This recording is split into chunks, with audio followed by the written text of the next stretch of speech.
Aujourd'hui, je vous donne rendez-vous avec Chasseurs d'été, écrit par Soufiane Ralois aux éditions Agulon.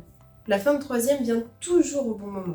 Après 4 ans au même endroit, une éternité à cet âge, on a besoin de changement. Nous allions tous au lycée de Chaillan, et les élèves les moins fréquentables ne nous y suivraient pas. Nelson en faisait partie. Dans notre nouvelle dynamique de groupe, nous nous en plaignions, croyant qu'il nous manquerait.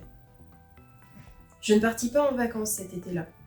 Julien et Max partirent ensemble avec la famille du premier. Naka s'en alla en Bretagne, chez sa grand-mère, mais Paul, dont les parents possédaient une jolie maison en Normandie, décida de rester. Nous n'avions pas reparlé de ce qu'il nous avait raconté sur la passerelle, mais les fréquents voyages de ses parents en Normandie y semblaient liés. Ils ont besoin de se détendre, avait-il coutume de se dire.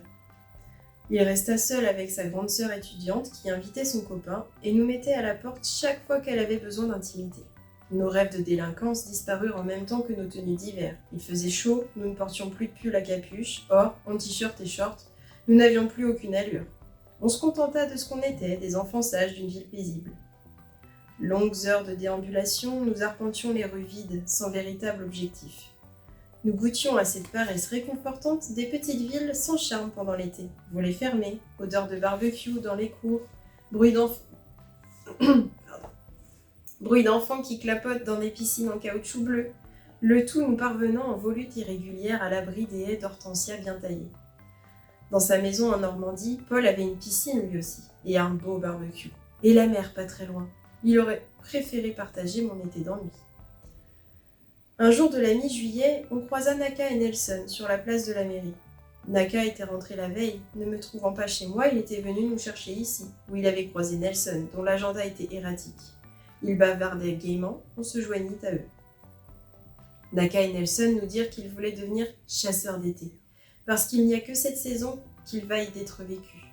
On les questionna, ils expliquèrent. Un chasseur d'été est quelqu'un qui change d'hémisphère en fonction des saisons. Il reste toujours au chaud, comme un chat qui suivrait la course du soleil sur le sol d'un appartement, déplaçant sa sieste en fonction de l'ensoleillement. « On ferait pareil, à l'échelle de la Terre, » disait Naka, hilar. Nelson renchérit. Il était hors de question pour lui de vivre dans le froid. Il nous expliqua qu'il n'avait pas besoin de faire d'études. Il allait apprendre à construire des maisons, à la dure, par le travail. Il trouverait toujours un emploi, même s'il devenait chasseur d'été, parce qu'on a besoin de maçons partout dans le monde. On construit des maisons dans tous les pays. Le ton docte, Nelson nous enjoignit à trouver un métier qui resterait utile, même quand les ordinateurs feront tout à notre place. « Tu vois, dit-il à Paul, tu veux être journaliste, mais tu peux être sûr que bientôt il y aura des ordinateurs qui écriront tout, et pour moins cher qu'un humain. Alors que construire une maison... » Nous étions habitués aux tirades parfois maladroites de Nelson, pourtant il ne fut jamais aussi convaincant que ce jour-là. Il est vrai que ni Max ni Julien n'étaient présents. Il avait le loisir de développer toute une vision du monde, les petites moqueries mesquines avaient disparu avec eux.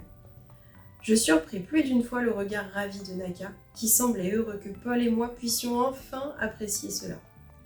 On passa de longues heures à réfléchir au métier éternel, on déambula dans Bloigne, à 4, pendant des semaines qui durèrent des années. Et ce beau roman à goût d'été, vous pourrez le découvrir dans la sélection Prix Roman Sésame 2026.